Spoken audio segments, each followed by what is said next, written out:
ஒரு நாள் ஃபர்ஸ்ட் நாள் கிளாஸ் டீச்சர் கிளாஸ் எடுக்கிறாங்க. ஃபர்ஸ்ட் நாள் கிளாஸ் அப்போ பறவைகளை பற்றி சொல்லிக் கொடுக்கலாம், பேர்ட்ஸ் பற்றி சொல்லிக் கொடுக்கலாம்னு சொல்லி ஆரம்பிக்கிறாரு. அப்போ என்ன அப்படின்னா ஒவ்வொரு பறவையோட காலை மட்டும் போட்டு எடுத்துக்கிறாரு. அந்த காலை காமிச்சு ஒரு குழந்தைங்க ஃபர்ஸ்ட் ஒரு குழந்தைங்க இருக்கிறாரு. இந்த காலை பார்த்து பேர்டுக்கு என்ன பேருன்னு சொல்றாரு. அவங்க பார்த்து தெரியல, அறிவுதான் உங்களுக்கு தெரியல, உன் பேர் என்ன அப்படிங்கிறாரு. பேர் சொல்றாங்க, சொல்றாரு. அடுத்த பையன் வர்றான், அதே மாதிரி வேற ஒரு போட்டோ காமிக்கிறாரு, காலை காமிக்கிறாரு. அந்த பேர்டோட லைக் அது காமிச்சிட்டு what is the name of the bird? I don't know, எனக்கு தெரியல. உனக்கு தெரியல, இது பார்த்து தெரியல, உன் பேர் என்ன கேட்கிறாரு. சொல்லிடுறாரு. கடைசியில் ஒரு பையன் வந்தாரு, அதே மாதிரி அந்த காமிக்கிறாரு, எனக்கு தெரியல, உனக்கு தெரியல, அறிவு இல்லை அப்படின்னு சொல்லிட்டு what is your name அப்படின்னா காலை காமிச்சு பேர் என்ன சொல்லுவாங்க அப்படின்னு சொன்னாங்க. எல்லா பறவையும் காலை பார்த்து நாங்கள் பேர் சொல்லுவோம், நாங்கள் பேர் சொல்லுவோம், என் காலை பார்த்து நீங்கள் பேர் சொல்லுங்க பார்க்கலாம் அப்படின்னு சொல்லுவாங்க. சில நேரம் இயல்பாளிகள் அப்படின்னாலும் சின்ன சின்ன விஷயங்கள்ல நம்ம போட்டு வைக்கிறோம். அதுக்கு நல்ல ஒரு உதாரணம் அப்படின்னா சரைன்ஸ்டீன் மிகப்பெரிய ஒரு அறிவியலாளர், பெரிய விஞ்ஞானி சரைன்ஸ்டீன், நோபல் பரிசு பெற்றவர். உலகத்துல இன்னைக்கு இருக்கிற பல விஷயங்கள் ஈக்குவல் எக்ஸிஸ்டட் அதான் அவர் தான் கண்டுபிடிச்சாரு. இன்னைக்கு இருக்கிற அணுக்கள் எல்லாம் அடிப்படையில் தான். ஒரு நாள் அந்த ஊர்ல இருந்து வேற ஊருக்கு கிளம்பி போறாரு. போகும்போது லேப்ல அவர் 2 பூனை வளர்க்குறாங்க. பூனை அதோட குட்டி. போகும்போது வெளியில ஒரு பெரிய ஓட்டையும் பக்கத்துல ஒரு சின்ன ஓட்டையும் போட்டுட்டு போறாரு. பூனை வெளியே வரலாம். அப்போ அந்த கார் டிரைவர் கேட்கிறாரு, ஏங்க சார் பெரிய ஒரு ஓட்டை பக்கத்துல ஒரு சின்ன, பெரிய ஓட்டை பெரிய பூனை போறது, சின்ன ஓட்டை சின்ன பூனை போறது, பெரிய ஓட்டையில சின்ன பூனை போயிட்டு வராதா அப்படின்னு போதுதான் அவர் யோசித்ததாக. சில நேரங்களில் நம்ம பெரிய அறிவாளி யோசிச்சிருந்தாலும் சில சின்ன சின்ன விஷயங்கள் நமக்கு தெரியாம போயிடும் அப்படிங்கிறது நிதர்சனமான உண்மை. அப்போ பெரிய அறிவாளிகள் சின்ன சின்ன விஷயங்கள்ல நம்ம எந்த அளவுக்கு நம்முடைய கருத்தையும் நம்முடைய எண்ணத்தையும் செலுத்துகிறோம் என்பது ஒரு மிகப்பெரிய ஒரு கேள்வி. அதே மாதிரி சின்ன சின்ன விஷயங்களுக்கு கடவுள் பெரியவற்றை செய்வார் என்பது நிதர்சனமாக உண்மை. இன்று ஒரு திருமணக்கு யோவானுடைய பாடல் கேட்கிற ஒரு கேள்வி, ஏறோது முன்னாடி அவர் சிறுமைப்படுத்தப்பட்டார், தலை வெட்டப்பட்டார். ஒரு சாதாரணமான ஒரு வெட்டிக்கிளையும் காட்டுத்தேனையும் உண்டு ஒரு சாதாரண துறவின் தலை வெட்டப்பட்டதோட முடிஞ்சு போச்சு நினைச்சார். இல்லை, அவர் திரும்ப வருவார். அவருடைய வாழ்க்கை ஒரு பெரிய உதாரணமாக ஆகும் என்பதை இவை வாசகர்கள் எனவே நம்முடைய வாழ்க்கையிலும் அது சின்ன சின்ன விஷயங்களை கருத்தில் கொண்டு நல்ல விஷயமாக வாழ முடிவு செய்ய திருப்பலையில சிறப்பாக சந்திப்போம். திருப்பலையை இறைவன் ஏற்றுவது கொடுக்கிற நம்முடைய பாவங்களை ஏற்றுவது வந்து இறைவனிடம் நடைபெற சாயணும். எல்லாம் அல்ல இறைவனும்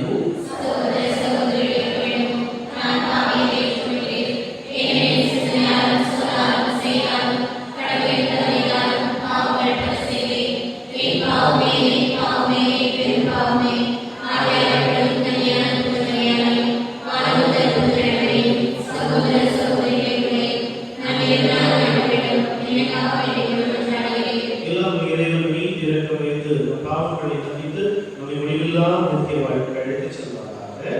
ஆமென்.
நீதிக்கும் சாட்சியாக தம் உயிரை கொடுத்தது போல நாங்கள் படிப்பினைகளை அறிக்கையிட ஊக்கமுடன் போராடுவோமாக.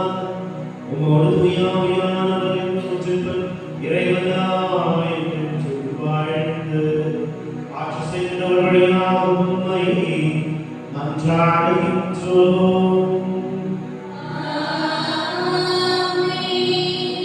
முதல் வாசகம்.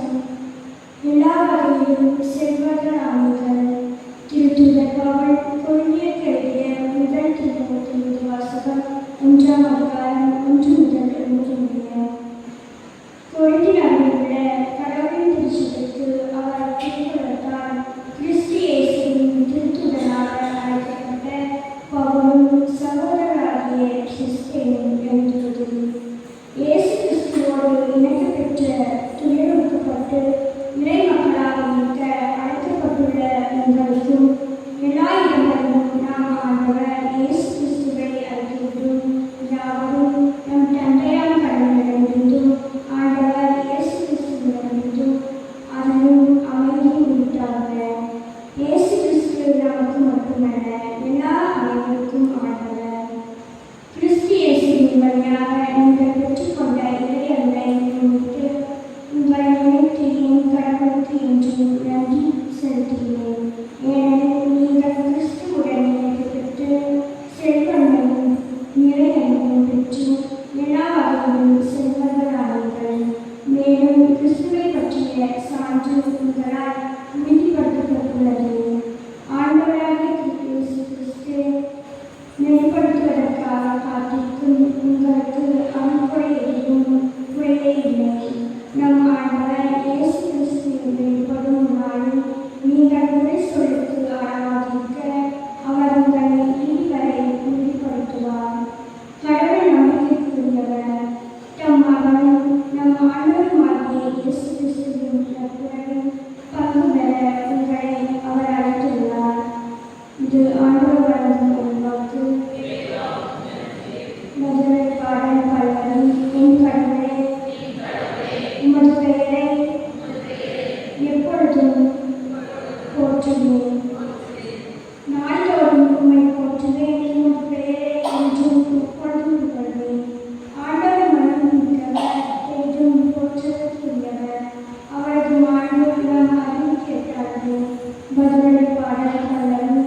என் கடவுளே, உமது பெயரை எப்பொழுதும் போற்றுவேன். ஒரு தலைமுறை அடுத்த தலைமுறைக்கு உன் செயல்களை கவர்ந்துரைக்கும் வளமை மிகு உன் செயல்களை எடுத்துரைக்கும் உமது மாண்பின் மேன்மையும் மாட்சியும் இயற்கை உன் செயல்களையும் நான் சிந்திப்பேன். பதிலடி பாடல் பல்லவி. என் கடவுளே, உமது பெயரை எப்பொழுதும் போற்றுவேன். அஞ்சத்தரும் உன் செயல்களின் வழிகளை பற்றி மக்கள் பேசுவார்கள். உமது மாண்பினை நான் வீழ்த்தெடுப்பேன். அவர்கள் உமது உயர்ந்த நற்பண்பை நினைத்து கொண்டாடுவார்கள். உமது நீதியை எண்ணி ஆர்ப்பரித்து பாடுவார்கள். பதிலடி பாடல் பல்லவி. என் கடவுளே, உமது பெயரை எப்பொழுதும் போற்றுவேன்.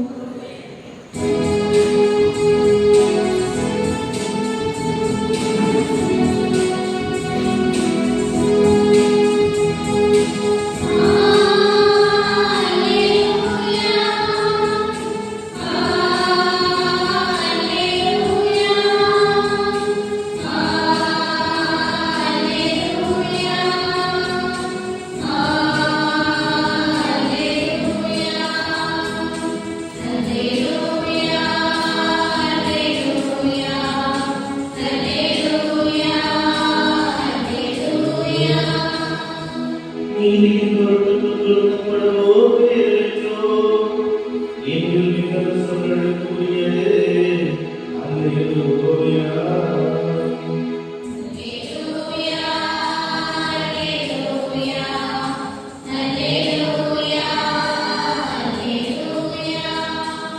மற்றவர்களோடு இருப்பாராக.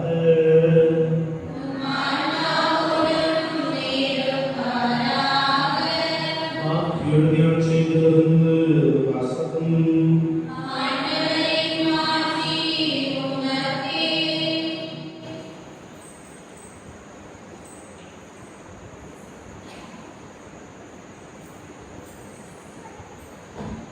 செய்தி 6வது அதிகாரம் இறைவார்த்தைகள் 17 தொடங்கி 29 முடியும்.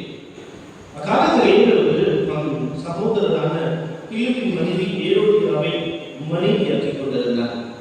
அவள் பொருட்டு ஆடலம்பில் யோவானை பிடித்து கட்டி சிறையில் அடைத்தார். ஏனெனில் யோவான் ஏரோதிடம், உன் சகோதரர் மனைவியை நீ வைத்திருப்பது முறையல்ல என்று சொல்லி தந்தார். அப்பொழுது ஏரோதியா அவர் மீது காழ்ப்புணர்வு கொண்டு அவரை கொலை செய்ய விரும்பினார். ஆனால் அவளால் இயலவில்லை. ஏனெனில் யோவான் நேர்மையும் தூய்மையும் உள்ளவர் என்பதை ஏரோது அறிந்து அஞ்சி அவருக்கு பாதுகாப்பு அளித்து வந்தார். அவர் சொல்வதை கேட்டு மிக குழப்பமற்ற போதிலும் அவருக்கு மனமுகந்து செவி சாய்த்தார். ஒரு நாள் ஏரோதியாவுக்கு நல்ல வாய்ப்பு ஒன்று கிடைத்தது. ஏரோது பிறந்த நாளில் அரசமையினருக்கும் ஆயிரத்தவர் தலைவருக்கும் கலிலேயா முதன்மை குடிமக்களுக்கும் ஒரு விருது கிடைத்தார். அப்பொழுது ஏரோதியாவின் மகள் உள்ளே வந்து நடனமாடி ஏரோதையும் விருந்தினரையும் அகமகிழச் செய்தாள். அரசின் எச்சரிக்கையிடம், உனக்கு என்ன வேண்டுமானாலும் கேட்டு தருகிறேன். ஏனென்றால் நீ என்னிடம் கேட்பது எது கேட்டாலும், என் அரசின் பாதியே கேட்டாலும் உனக்கு தருவேன் என்று ஆணையிட்டு கூறினார். அவள் வெளியே சென்று நான் என்ன கேட்கலாம் என்று தம் தாயை தருவினார். அவள் திருமுழுக்கு யோவானின் தலையை கேள் என்றார். உடனே சிறுமி அரசரிடம் விரைந்து வந்து திருமுழுக்கு யோவானின் தலையை ஒரு தட்டில் வைத்து இப்பொழுதே எனக்கு கொடு என்று கேட்டார். இதை கேட்ட அரசர் மிக மறந்தார். ஆனாலும் விருந்தினர் முன்னால் ஆணையிட்டதால் அவளுக்கு அதை மறுத்து வருவதில்லை. உடனே அரசர் ஒரு காவலை அனுப்பி யோவானுடைய தலையை கொண்டு வருமாறு பணித்தார். அவர் சென்று சிறையில் அவருடைய தலையை வெட்டி அதை ஒரு தட்டில் வைத்து அந்த சிறுமியிடம் கொடுக்க அவளும் அதை தம் தாயிடம் கொடுத்தாள். இதை கேட்டு யோவான் சீடர் வந்து அவை உடலை எடுத்துச் சென்று ஒரு கல்லறையில் வைத்தார்கள். இது வாழ்வரின் கிறிஸ்துவின் நற்செய்தி.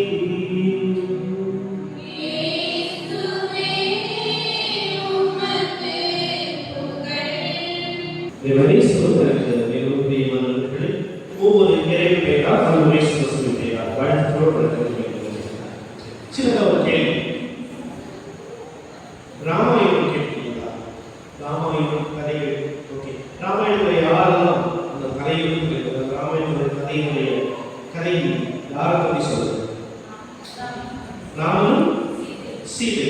ஓகே, ராமன் சீதை. ராமனுடைய தம்பி பேர், ராமனுடைய தம்பி பேர். அதாவது ராமன் கூட அவரும் காட்டிட்டு போவார். 14 வருஷம் போவார். லக்ஷ்மண். அடுத்த கேள்வி, லக்ஷ்மணனுடைய மனைவி பேர் என்ன? பெரிய கதைகளை பார்க்கும்போது அதுக்குள்ள ஒரு சின்ன சின்ன சாக்ரிஃபைசஸ் நடந்தது. அவருடைய மனைவி பேர் ஊர்மிளா. ஊர்மிளாவுக்கு என்ன? லக்ஷ்மணனுடைய மனைவி பேர் என்ன? ஊர்மிளா. ஊர்மிளாவுக்கு என்ன ஸ்பெஷல் அப்படின்னா, ராமனுக்கு 14 வருடம் காட்டுக்கு போனோங்கிறது தண்டனை. காட்டுக்கு போனோம்.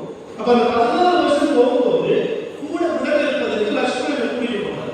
லக்ஷ்மணனை கூட்டிட்டு போகும்போது அவர் இரவு பகல் தூங்கக்கூடாது. இரவு பகல் தூங்கக்கூடாது.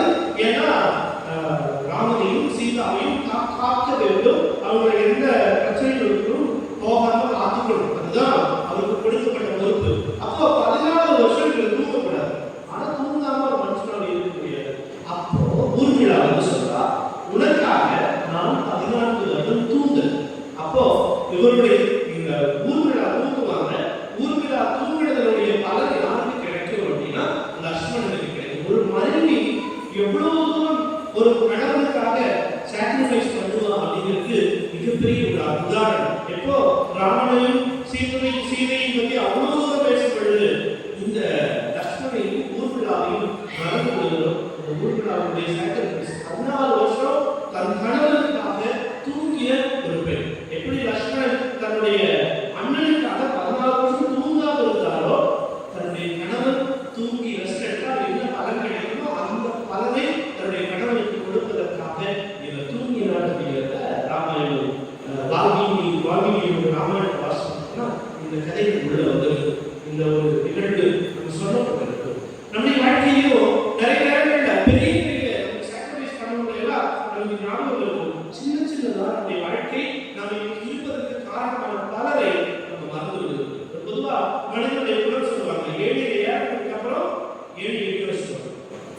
ஏறி வந்தாச்சு இல்லைன்னா பிரயோஜனம். ஆனா திருமுறைகளை இறங்கணும். நமக்காக வாழ்வு கொடுத்த பலரை பற்றி நினைவு கூறாமல் விட்டுவிடுகிறோம். ஆனா விவிலியம் அப்படி இல்லை. விவிலியத்தில் சொல்லப்பட அப்படி இல்லை. இயேசுடைய வாழ்க்கையை சொல்லும் பொழுது அங்கு திருமுழுக்கு யோவானுடைய சாக்ரிஃபைஸ திருச்சபை நடந்து கொள்வது 4 நற்செய்திகளிலும் திருமுழுக்கு யோவான் சொல்லப்பட்டது நினைவு கூறப்படுது. அதே மாதிரி அவருடைய முதல் வாசிக்கும் பொழுது பிலமோனை பத்தி சொல்லுவாரு, என் அன்பு மகன் தீத்துன்னு சொல்லுவாரு, என் உடன்பிறவா சகோதரர் திமோத்தியும் சொல்லுவாரு. அந்த திமோத்தியு தீத்து என்னுடைய உடல் உழைப்பாளர்கள் சொல்லுவாரு. நம்முடைய வாழ்க்கையிலேயோ சில பேர் நாம இன்னைக்கு இருக்கிற நிலைமைக்கு அது ஒரு அப்பாவாகவோ அம்மாவாகவோ நம்முடைய உடன்பிறந்த சகோதரர்களாகவோ நம் நண்பர்களாகவோ இருக்கலாம். நாம இன்னைக்கு இந்த இடத்துல உட்கார்வதற்கு காரணமாக, நாம இன்னைக்கு இந்த நிலைமை இருப்பதற்கு காரணமான மனிதர்களை நாம் மறந்துவிடக் கூடாது என்பதை வாசகங்கள் ஞாபகப்படுத்துகிறது.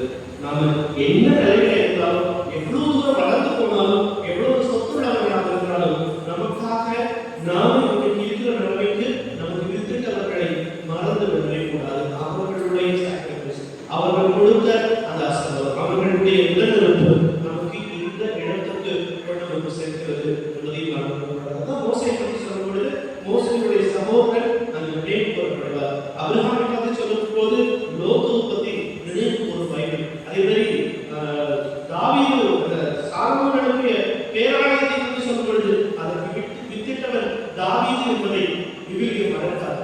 நம்முடைய வாழ்க்கையிலும் நாம் நன்றி உள்ளவர்களாக, நமக்காக நம்முடைய சாக்ரிஃபைஸ் பண்ண, நமக்காக பாடுபட்டவர்கள், நமக்காக உழைத்தவர்களை மறந்துவிடக் கூடாது என்ற ஒரு எண்ணமும் நமக்கு வர வேண்டும். அப்பதான் கடவுள் நம்மோடு உடன் இருக்கிறார், கடவுள் நம்மோடு வாழ்கிறார் என்ற ஒரு உணர்வு நமக்குள்ள கடந்து வரும். ஏன்னா நிறைய விஷயங்கள் மறந்து, நிறைய விஷயங்கள் நமக்கு மறந்து போயிடும். நாம இருக்கிற நிலைமைக்கு யார் காரணமோ அவருடைய நினைவு பார்த்தோம், அவருடைய வாழ்க்கைக்கு இறைவனுக்கு நன்றி கூறுவோம்.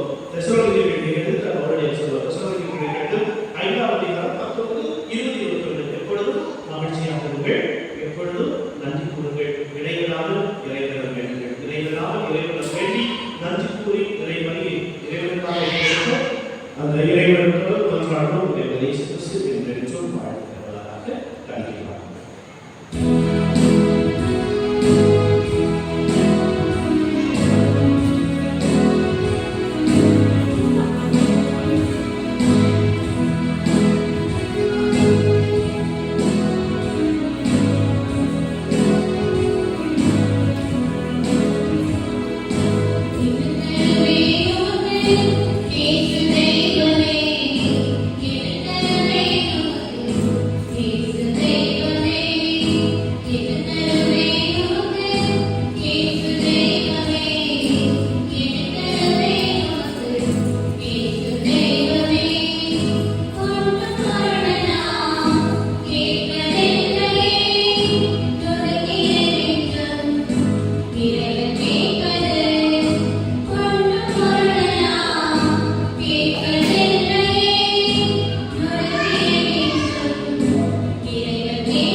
வாரும் பாதையை செம்மைப்படுத்த நாங்கள் ஒப்புக்கொடுக்கும் இக்காணிக்கைகளை உம்மிடம் ஏற்றுக்கொள்வீராக.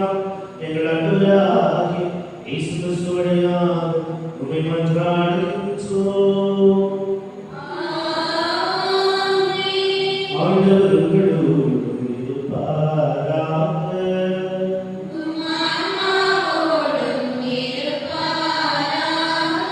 இதயங்களை மேலே எழுப்புங்கள்.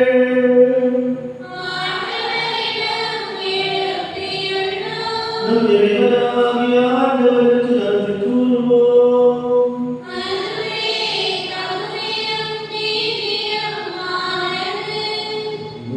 புரியவரான தந்தையே, என்றும் உள்ள எல்லாம் வல்ல இறைவா, எங்கள் ஆண்டவராகிய கிறிஸ்து வழியாக எந்நாடுகளிடத்திலும் நாங்கள் வந்து நன்றி செலுத்துவது மெய்யாகவே தகுதியும் நீதியுமாம்.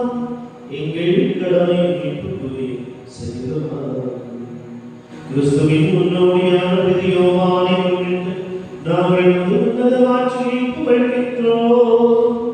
பெண்களிடம் பிறந்தவர்களும் அவருக்கு தலை சிறந்த ஆட்சி அளித்து அருள்மொழிவு செய்தி அவரது பிறப்பு பெருமகிழ்வை முன்னறிவித்தது.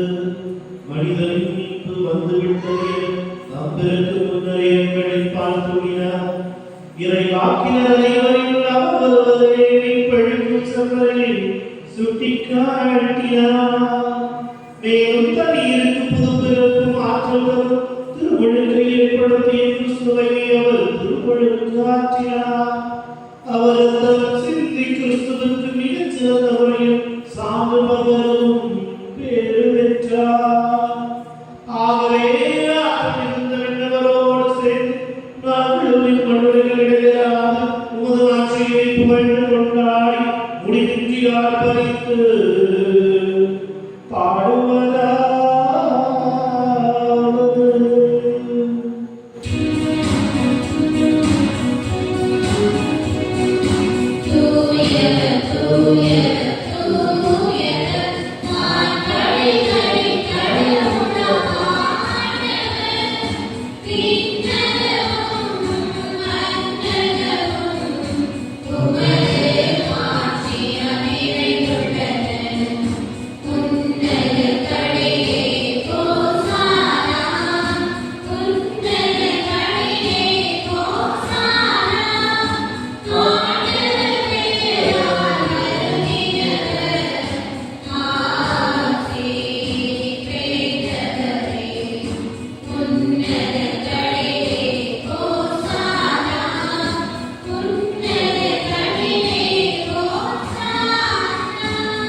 அவர் பாவனோடு உடன்படியில் தம்மை கீழளித்த போது அவரை எடுத்து முன்னாடி செலுத்தி அதை மீண்டும் தம் சீடருக்கு அளித்த கூறியதாவது, அனைவரும் இதிலிருந்து பெற்றுக்கொள்ளுங்கள், ஏனெனில் இது உங்களுக்காக கையெழுப்படும் என் உடல்.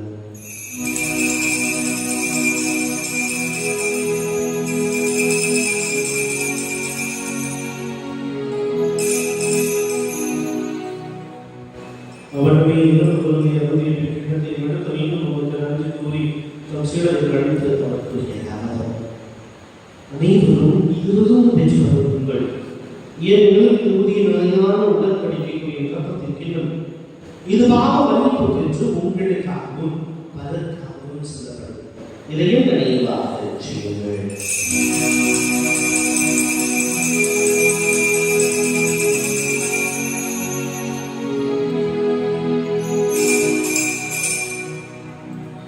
நம்பிக்கையின் மறைபொருள்.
சொல்லுவார் ஊழியர்களின் கருத்துக்களை ஏற்றுக்கொண்டு எனவே நன்றி செலுத்துகின்றோம். மேலும் கிறிஸ்துவின் உடலிலும் ரத்தத்திலும் நம்முடைய எங்களை தூய ஆவியானவரோடு சேர்க்க வேண்டும் என நம்மை தாழ்மையுடன் அழைக்கின்றோம்.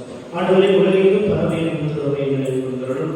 எங்கள் திருத்தந்தை பிரான்சிஸ் எங்கள் மறைமாமலாகிய அந்தோனி சுவாமி பேசுவதை எல்லா அனைவரும் ஒத்துழைப்பை நம்மை செய்கிறோம். தெய்வம் இருக்கிறதோ எங்கள் சமூக சகோதரர்களை உடைய குடும்பங்கள் அழைத்தவர்கள் யாரும் அடையாத ஒத்துழைக்கிறார் மக்கள் திருப்பலியில் நினைவுபடுத்தப்பட்ட மக்கள் இறந்து அடையாளை இழக்கத்தவர்கள் நினைப்போது திரும்பவுடைய நிகழ்ச்சியோடு எங்கள் அனைவருடைய இறக்குமாறிய கடவுளை நினைத்தாங்க மக்கள் மரியா அவருடைய கடவுளான யோசிப்பு புரிந்த திருத்தூதர்கள் மற்றும் மறை சாட்சியர்கள் என் திருத்தலத்தின் பாதுகாவலர் குழந்தை இயேசு இவ்வுலகில் முழுவதுவராய் இருந்தவராக புனித அனைவரும் நம் நிறைவாடு நாம் கொடுத்தது திருமணி கிறிஸ்துவுடைய அவரை உணர்ந்துள்ளார்கள்.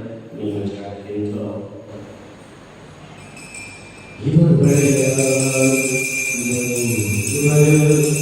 எல்லா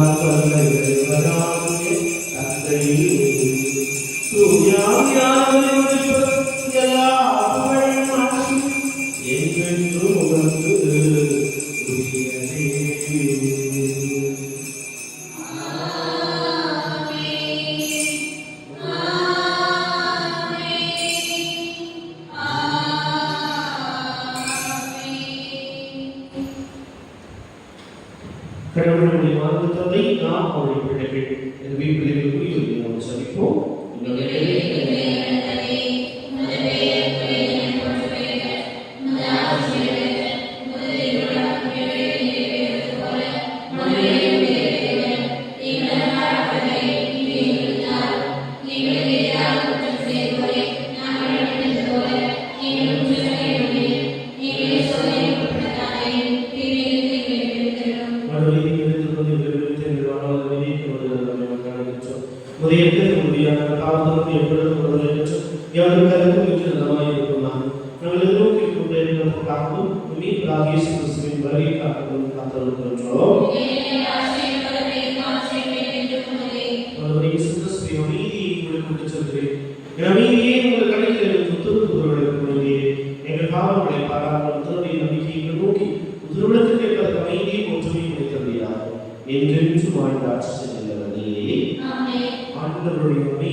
உங்களோடும் உங்கள் குடும்பங்களோடும் இருப்பதாக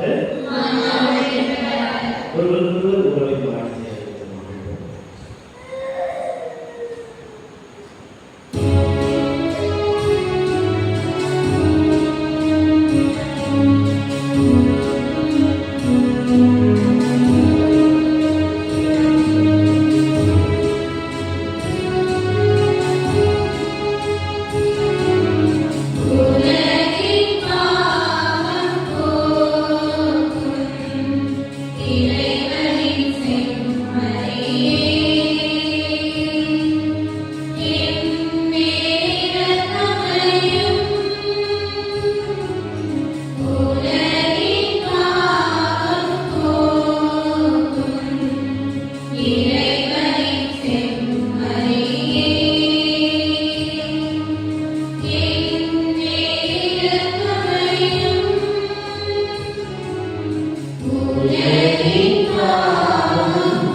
உலகத்தின் பாவத்தை போக்குவதற்கு கடவுள் நம்மோடு வாழ்வதற்காக உங்களுடைய குடும்பங்களுக்கு சந்தோஷத்தை கொடுப்பதற்காக இந்த எளிய அரசு வழியிருக்கிறது எதிர்வதற்காக இருக்கிற நம்ம ஒவ்வொருவரும் புரிய வச்சிருக்கிறே.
நன்றியோடு மன்றாடுவோம். ஆண்டவரே, உமது திருமணங்கியோவாய் விண்ணகத்திற்கு நாளில் நினைவுகூரும் நாங்கள் மீன் படிக்கும் திருவுணவை உட்கொண்டுள்ளோம். அதனால் அது உணர்த்தும் உட்பொருளை ஏற்றுக்கொண்டு அது எங்களில் செயல்படுவதைக் கண்டு மிகவும் மகிழ்ந்தோமாக. எங்கள் ஆண்டவராகிய இயேசு கிறிஸ்து வழியாக உம்மை மன்றாடுகின்றோம்.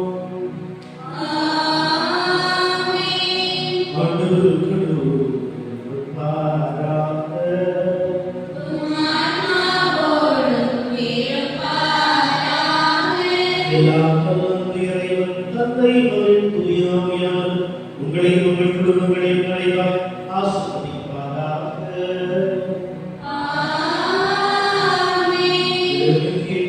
சாட்சிகளால் சென்று வாருங்கள்.